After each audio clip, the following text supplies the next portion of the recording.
All right. Hey there, YouTube guys. I got a really important guest today because I have a woman who has done time in the federal system. Her name is Brittany, and she left a comment on my channel saying she did time in Fort Worth, Dallas, Texas, and then FCI Dublin. And what's it say? I got your comment here.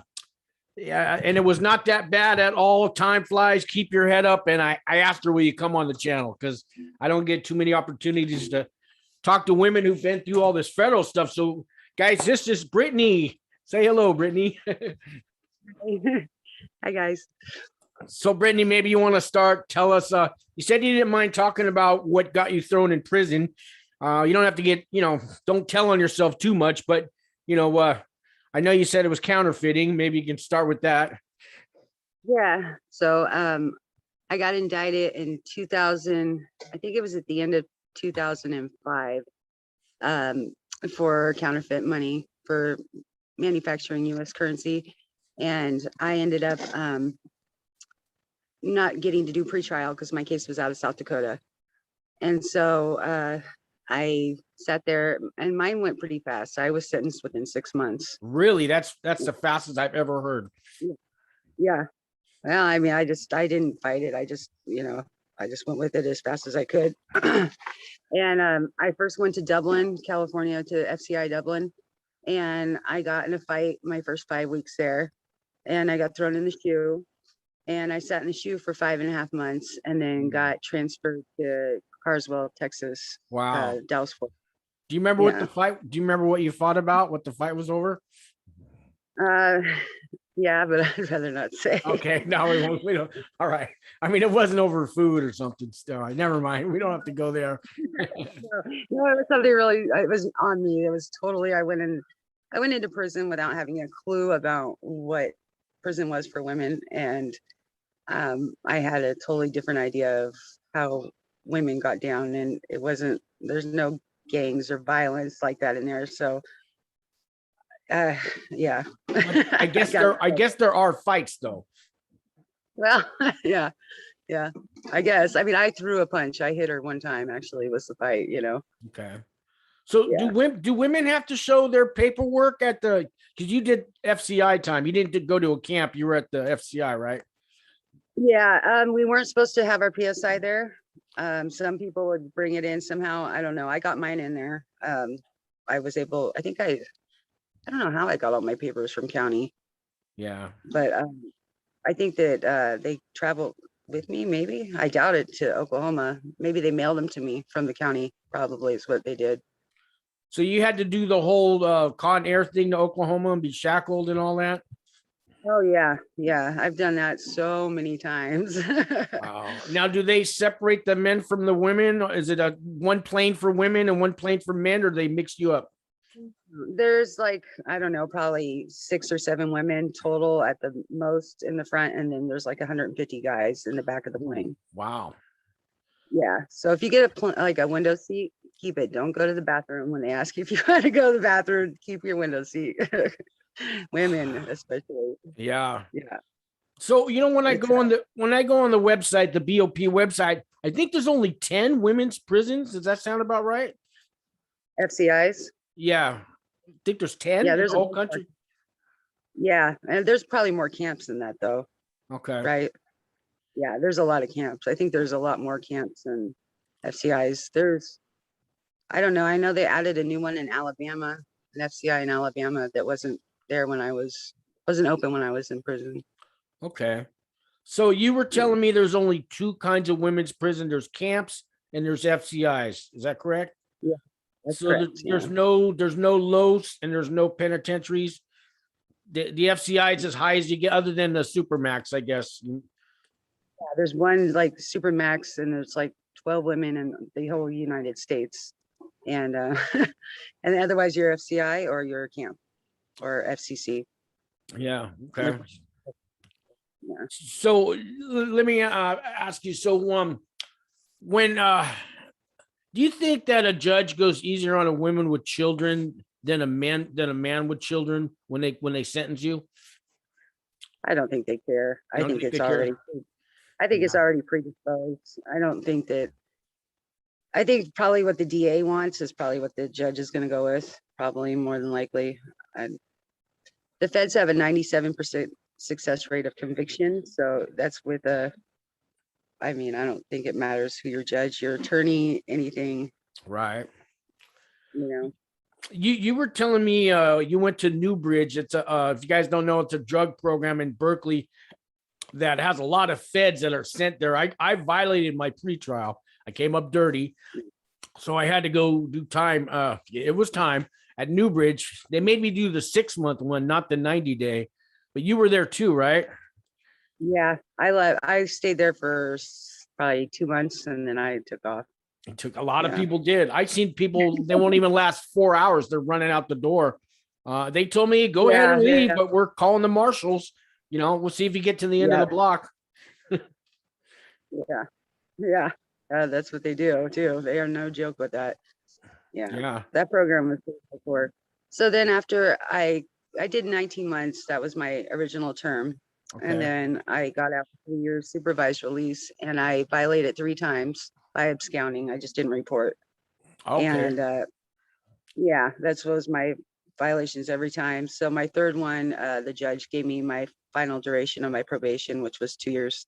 So my final violation was 24 months and I did every single day of that. Really? So you had to go Yeah. back to prison on a violation for 24 more months. Yeah, Wow. they make you do like anytime. They just changed over a law when I was in there. Whatever time you're doing on your violations in custody, that is every day. That's a day off of your probation. It's credited towards your probation time. So it's day for day for that. So mine added up. But I guess the good news I've heard, because it's you violate state parole or state probation, they can restart your probation. The feds don't do that, right? They let you finish it off, even though you go to prison, but you don't get extended probation time, do you? No, that's what I'm saying. So like when you're actually in custody doing a violation time, it still is like knocking days off of your probation time. Yeah, it doesn't restart. I think they can I don't know if they can restart it or not. I think there's a little bit of discrepancy on that. Well, I met a guy, he came to my prison camp for his 3rd violation because he was getting high and he was happy. He had to do 6 months. And I go, why are you happy? He goes, because when I get out of here, I don't even report to probation. I'm done. I'm free. He goes, and I could do 6 months standing on my head in this camp. He goes, this is going to be easier for me than out there, you know, so. That's how I felt too. I mean, I was so happy. Those 24 months they were a lot easier than the first 19 I did. Wow. Yeah. Wow. That's amazing. So, and now you're free. Did you have a restitution? I had, what was it? $100, the assessment fee or whatever. Yeah. That's all I had. Yeah. Oh, that's it. Okay. So can I ask? I'll go ahead. Go ahead.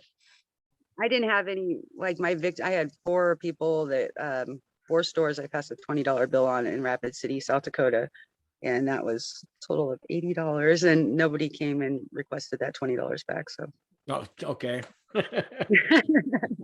So when you absconded, when you didn't report, did the marshals come find you somewhere or did you hide or? They came looking for me pretty hardcore. They found out I was up in Humboldt hiding and they looked for me pretty deep up there, but they never actually got me. I got arrested by local PD every single time. Oh, okay. Because nowadays they got by facial recognition, use a credit card, you check, you know, for buying gas at a store, they can trace you like that, right? The marshals, they'll do all that if they want you, right? Yeah, you would think so. I mean, I felt like if they just used some binoculars, they could have got me up in Humboldt. Yeah. They were a little excessively looking for me up there, but I never did get caught by them. But they will hunt you. They will hunt you. Yeah. So you did the Newbridge after you got out of prison, not before. No, I did it on one of my violations. That was one of my violations. I was in custody for like, I don't know, 4 months, and then my probation officer wanted me to go to a program from there. Okay, I got it. Yeah. I know guys in that program that they've done their prison time. And instead of being violated and going back to prison, they could do 90 days at Newbridge. I know at Yeah. least half a dozen guys said, send me to the camp. I'd rather do my time at a camp than Newbridge. And I didn't understand at the time because I had yet to go to prison. Now I know why. Now I know why. Once you get to prison, that fear it alleviates that fear and that, you know, of what it could be, you know, it's not that bad once you get there, you know, right? Do you think so? No, it was so surreal. When I walked in, I couldn't believe this. It was like I was like in a movie. I've been watching prison movies all my life, and I'm walking down. I got my bag of clothes, and I got to walk down this path and go check into this building and find my bed. But I'm walking. It was like the 2-hour walk. It was, you know, a 5-minute walk, but it felt like 2 hours. Just like it was so surreal. But I actually felt safe. You know. Yeah. There was, you know, I don't know what it was because I had met a few people before they let me, you know, before they opened the doors and see that building there. Just go walk up there, Right. second floor, find your bed. And this little background I got here, this is pretty much what I stayed in. Really? Yeah, we had That the looks cubicles. Yeah, that looks like the new Orange is Black background, you know, kind of. Yeah, we had the same thing. So you were telling me a women's prison is pretty much like the show Orange is Black? Yeah, excluding the riot scene, you know. There's no riots, but Right. Yeah. the riot season, that season was a little off the hook, but yeah, no, it's pretty on point, I'll have to say. So what kind of jobs do they have for women in prisons? They have our biggest job is Unicor 411 operators. When I was in there, I mean, I've been out since 2011, so I don't know if they even still have 411, but that was our Unicor, the call center. And then they had a lot of apprenticeship programs. They had a painting program, apprenticeship program. They had plumbing, they had electrical. And then they had there was some specialty things like you could be a dental hygienist. I mean, but that was took a while to get on that spot. In Carswell, they had cosmetology. You could go to cosmetology full time and get your cosmetology license. Okay. Was that a popular one? Yeah, you have to pay for it though. You had to pay for it, which wasn't that much. I mean, they did the financial aid and everything for you. So I think it's out of pocket was like maybe $1,000 or something, but you get a legit license. Okay. So And I'm sorry. No, that was cool. That was just neat, you know, and then you get to go to the salon. The girls on the compound get to go to the salon and get to be guinea pigs for the girls that are in school. Okay. So do you when they go do that, is it custom to tip the person like tunas or stamps or No. No? No, I mean, you just hope you get somebody good. Okay. Yeah. At my prison, we had a barber shop, but you tip the guy out. Tunas were our, meat in a package was our money, or stamps, but it was $3 to $5. We tip them, and if you didn't tip the guy, you better not go back next time because. Well, this was I lost your mic. Okay, I lost. I lost your volume there. Can you hear me now? Yeah. Okay. Sorry, I'm going to put on Do Not Disturb on my phone. Hold on. Okay. All right. Can you hear me? Yep, sure can. So the 411 calls, that's when you mean I used to dial 411 and I want the number to McDonald's in San Francisco, and that was an inmate I was talking to. Yeah, well, I mean, they have a few call centers. I know they had one in Texas, one in Dublin. I think they had one in Tallahassee. I heard Carswell closed down though, so I don't even know if these are up and running FCIs anymore. There's been some scandals going around with some of the women's prisons. A lot of the correctional officers, and having to do with sex and rapes and things like that. And they're doing some investigating now, and I think they shut Atlanta down now? Is there women? They've been shut. They've been doing a lot of cracking down on the women's prisons. Yeah. Yeah, yeah, it's pretty bad in there with that kind of stuff. My advice to anybody is just stay away from, just keep, I mean, you don't have to get involved with nobody, but just find a friend or two, and keep your nose clean. I mean, it's not hard to do. There's a lot of things to do to keep yourself busy and stay away from all the drag and drama with the cops in there, Right. because there is. Yeah. So is it segregated for women? Like we had white tables and black tables and Mexican tables when you eat dinner, eat your food. How's it in a women's No, prison? it's not segregated at all. No, Not not at at all. all. Wow. Okay. Women just know how to get along with each other. Men don't.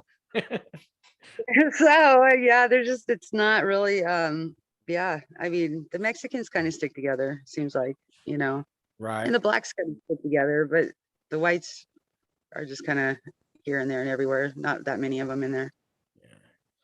So having been through all these years you did in prison, the women that are gonna be sentenced and facing prison that have watched this show right now, can you describe the first day in prison and maybe give them some pointers? Okay, so I'm sure you know this, like an incident report is called a shot. And that was something like, I remember my first day, somebody's like, don't walk on the grass, you're gonna get a shot. I'm all, they shoot you here. So if you hear that term, it's just a write-up. You're not gonna get shot. You go through R&D when you get to prison, and whether you turn yourself in or you come in off the plane or the bus, and you go to R&D, and you'll wear a weird outfit, khaki outfit or something for a couple days, and then you go to laundry, you get your regular clothes. But in FCIs, you go to this big room called the bus stop, so you won't be in your permanent place that you're going to be sleeping. So Okay. it's okay. People are really nice when you first get in there. Like I heard you saying, it's true that like there's church groups that will kind of come in and they'll hook you up with your essential needs, shampoo and conditioner, a little bit better than what they give you when you first come in, the prison gives you. So people are really nice in there, actually. Yeah, I always kept a welcome package. I had shower shoes, shampoo, a coffee cup, coffee, maybe a couple Snickers bars, just things like that. It's maybe about $8 worth of stuff off the commissary. And I always told the guy, no, this is for you. And all I ask is when you get on your feet, have a little care package for the next new guy and pass it on, and there was no strings attached other than just, pass it on. And because somebody did that to me, I didn't want to take it. When somebody first offered it to me, I go, no, I'm not going to be nobody's bitch. I'm not. That's all right, man. You keep that. 3 guys came back and they started laughing. They explained to me, man, just take it, man. You're not in the penitentiary, man. They explained to me how it works. I still didn't believe them. I took it, but I didn't open it. I was like gonna give it back to somebody the next day, and I finally figured out, no, it's okay. Yeah, it's not like, I know. Yeah, no, people are pretty nice when you first get there. They are. It's surprisingly welcoming. I mean, you just observe your surroundings, and you'll see who's loud and who's, in the drama. And just, I mean, if you want to be a part of that, go for it. The biggest thing with girls is the girlfriend thing in there, I don't know. I don't know. Explain that. Well, everyone wants to play house, and you get always one of those girls that look like boys, and everybody.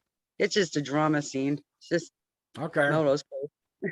I mean, I live out here in San Francisco. I'm not naive. I just don't know how it works in prison, Right. Absolutely. Yeah. It's just, that's pretty much the whole scene there. It's the girlfriend scene. I say 80% girls in there caught up in that. So how's the medical for women in there? And because women have different medical needs than men. Do they take care of things for you? Yeah, like I was at a FCC, which is a medical facility, that one in Texas.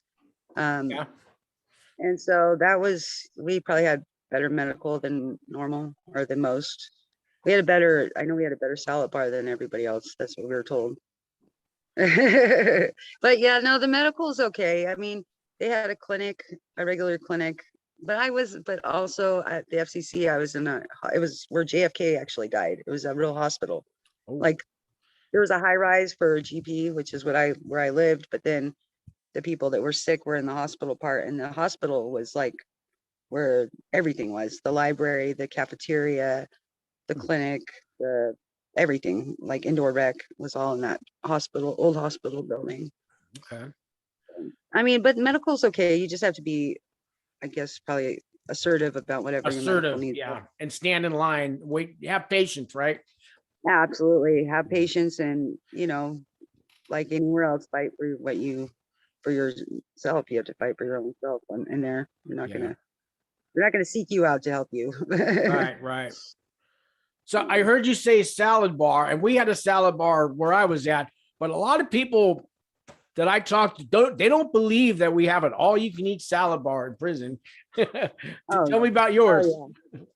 Yeah, no, we had our lunches were like we had soup or salad, and we would get bacon Swiss hamburgers, cheeseburgers, at lunchtime. And then, I mean, dinner was some other gourmet thing. I mean, if you don't watch yourself, you gain weight in there too. So, ladies, watch what you eat. You don't want to gain a bunch of weight in there. And then holidays are awesome. We get snow Oh, yeah. cones and Danish hens on New Year's Eve. Everybody had a Danish hen. Um, they're pretty. They do them up on federal holidays. They do.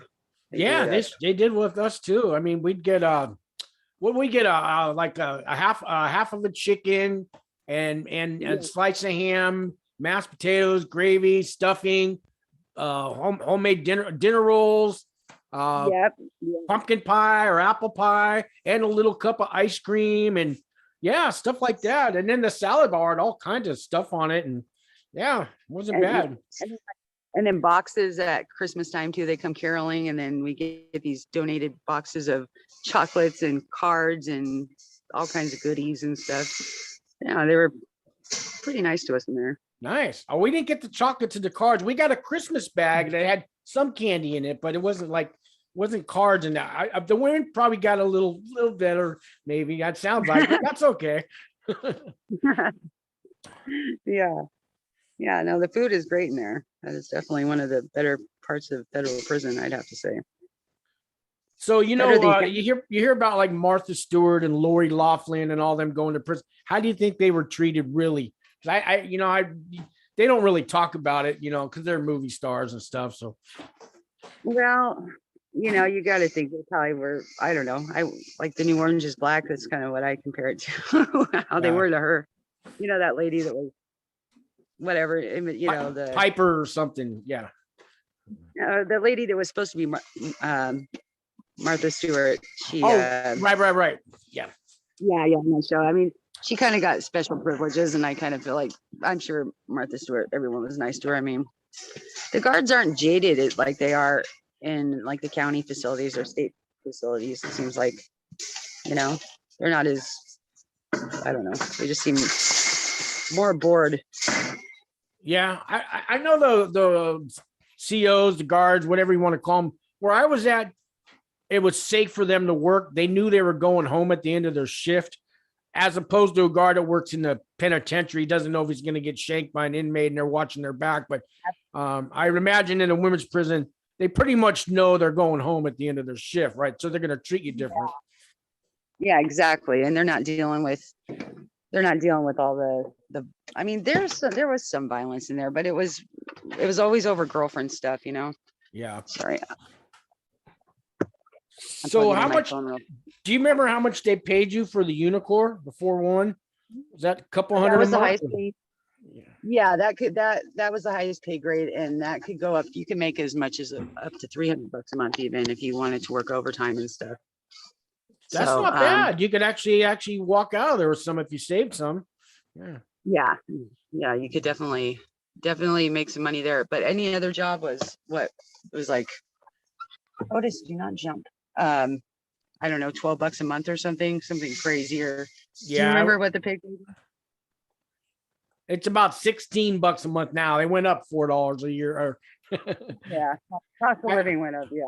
yeah, I mean, some guys make 40 a month and 80 a month, but they've been there for 5 years and they're the Yeah. different grades. Yeah. Did you guys have the different apprenticeship programs?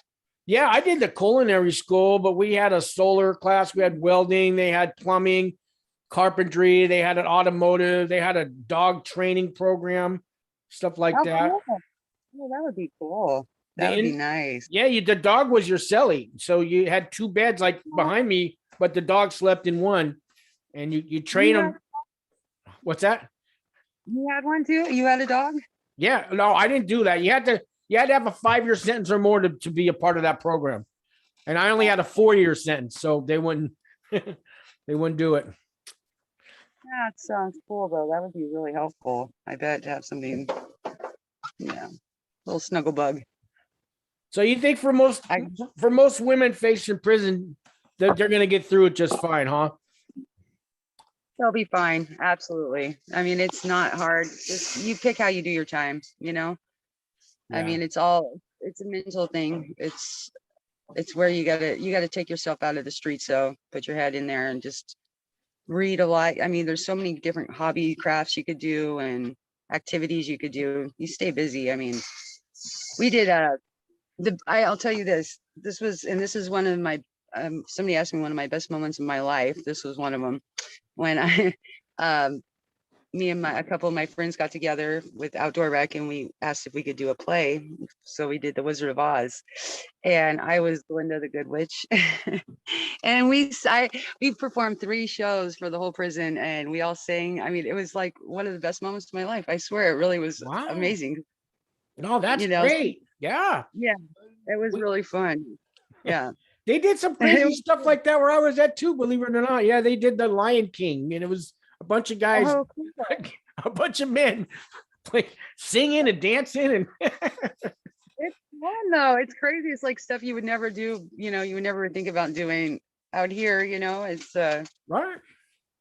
Yeah, it was one of the best moments of my life was performing those 3 shows we did in front of everybody.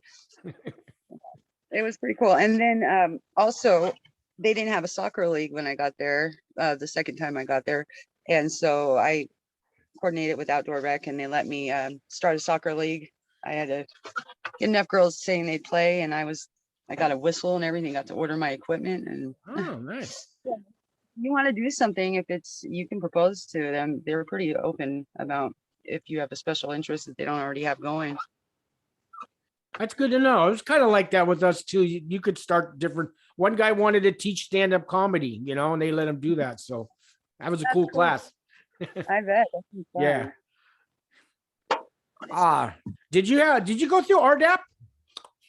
I tried to go through RDAP and I dropped out of it. I didn't have enough time. It didn't make a difference for me. Even when I did it for 2 years, because by the time you get there and to get the 6 month off and then the 6 months halfway house, you know, it's like I got 5 months halfway house on my last 2 years I did. So it didn't make any difference, you know, but it depends on what prison you're in, how hard it is, I think. I heard some prisons are really tough on their RDAP. Where I was, it was easy, but other ones I've heard is tough.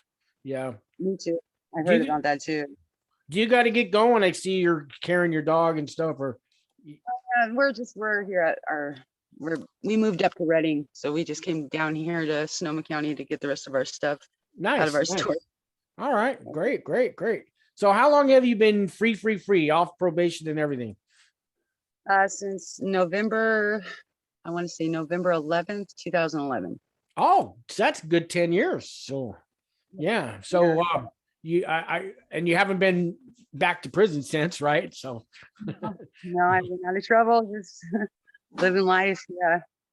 So did it change the way you think about, like, so you're staying out of trouble now and everything. So did prison help you become a better person, or, you know what I mean? It didn't make you some people come out of there more of a criminal, but I don't think that happened to you.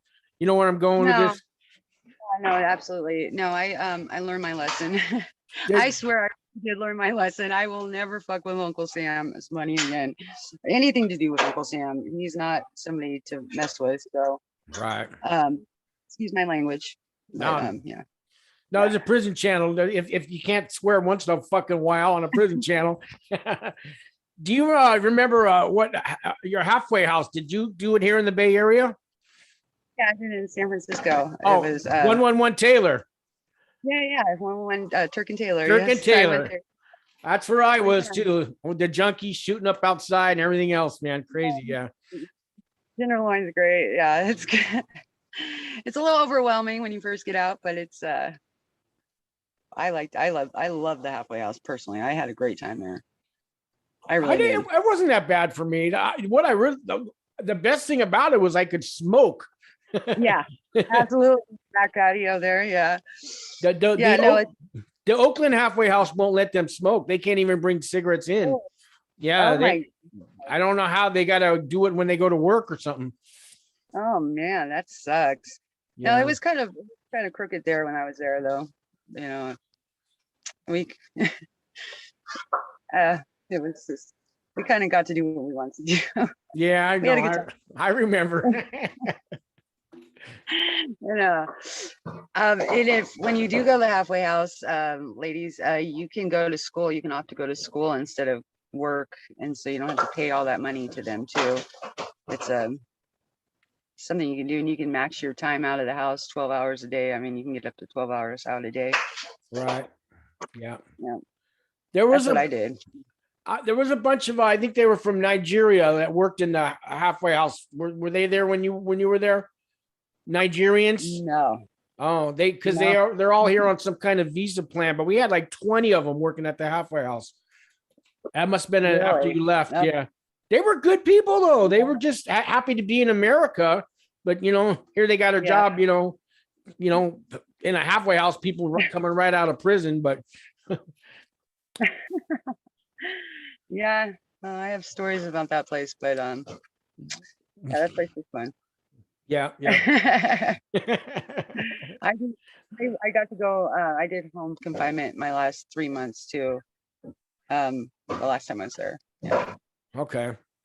So now the home confinement, I didn't have a home, so I couldn't do it, but I hear they'll call you up at 3 a.m. and if you don't answer that phone, it's a violation, right? Is it tough?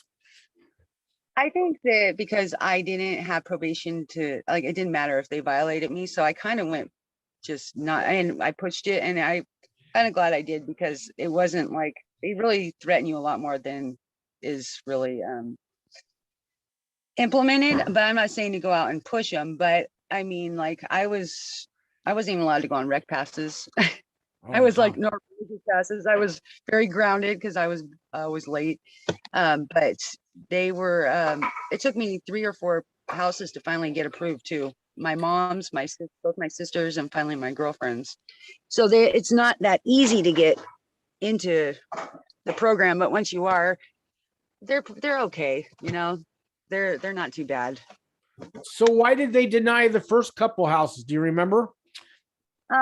You know what? I have no idea, because my mom and my sister's houses were all great. I think it was maybe a space thing, maybe a room. They didn't have I wouldn't have had my own room or something. I don't even know the reasons why they denied them, to be honest. I've been told if there's alcohol in the house, even if it's not yours, but they don't want anybody in the house having alcohol. Is that true? Yeah. Oh yeah, no, nobody. Yeah, absolutely not. Yeah, no kind of. Because that's your. Yeah, one guy told me, well, my mom likes to have wine with her dinner every night. It's whether you can't live with her. Jeez. Yeah, and you're not allowed to. You can't be around anybody else that's a convicted felon or anything. I think I know that for a fact that they can't be on federal probation. You're not supposed to be around anybody like that. Yeah, they tell me that. So they give me a job with 20 felons that are just out of prison, and then I go to an AA meeting or NA meeting that's full of felons, but that's okay. Right. Yeah. Right. Yeah. Just keep your nose clean and don't get busted with nobody. Yeah.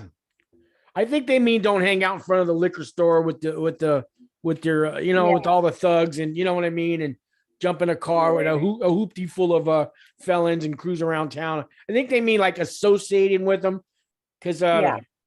yeah. Yeah, I think so too. Because I live in a sober living house still, and you know, I mean, everybody, there's guys here out of prison and felons, and Yeah, and that's okay with them. right. I know. I don't get that one. It's what benefits them in the moment, but you know, Yeah. they're not that bad. They're really not that bad. And actually, my federal probation officer I had, I mean, I didn't like her too much because, you know, she sent me back for 2 years, about the last 2 years. And I talked to her, well, 5 years ago, and she totally different outlook on me. She's a state probation officer now, and she's so proud of me. She was just like, "Oh my gosh," she gave me a big, yeah. That was just kind of cool to see her in different circumstances, you know. Wow. Yeah. So there is there is a real person behind that badge. There really is. Yeah. It was when you're not under their thumb, they're treating you totally different. Yeah. Yeah. So. Okay. My pretrial officer did not like me at all. She liked me when she first met me, but you know, yeah, I mean, I gave them 4 dirty drug tests. They let me do 2 different programs, but the last program I turned myself in before she could take me to court. Then the judge said, "Well, he's already in a program. I'm not going to throw him in. I'm not going to take him out of the program to put him in jail when he's in one." And she's like, "But he did that. He knew that this was going to happen." And you know, she was. I got lucky. Yeah, they can be. Yeah, but now I'm drug free. So ever since you know, that's all behind me now. So that alleviates a lot of the problem. Yeah, you know, yeah. Instead of trying to like come up with schemes to, oh, I'll get high and go in a program and they won't violate me. Just, you know, how about don't do the drugs? Yeah. Yeah. Yeah. Plenty of time for that later on in life. Just get through this right now. Yeah. Yeah. Yeah. So I need I don't want to keep you too long. I know you're moving and stuff. Any last words, advice for these women that are coming up on their sentencing? Just hold your head up, man. I mean, you guys will be fine. You'll get through this, and time flies. Just try to get your head out of the streets, though. Like when you get to prison, just focus on what's in front of you in that moment, and don't think too far ahead, and try not to think of, you know, what's out there, because it'll still be there. And that's the best advice I can say, is just try to keep your head out of the streets, you know, because it can really make or break your time, you know. All right. Well, Brittany, I know you're busy. I want to thank you so much for your time, and maybe another time I can have you back, or if I can help you with anything, if you want to start a YouTube channel, I help you do that. Whatever I can do for you, you let me know. Okay. And send me a text every once in a while or something. Okay. Okay. Thanks, Sean. And all right. Thanks for doing this. Yeah. You've been a big help. Thank you so much. God bless you. Okay. Okay. Thank you. All right. Bye.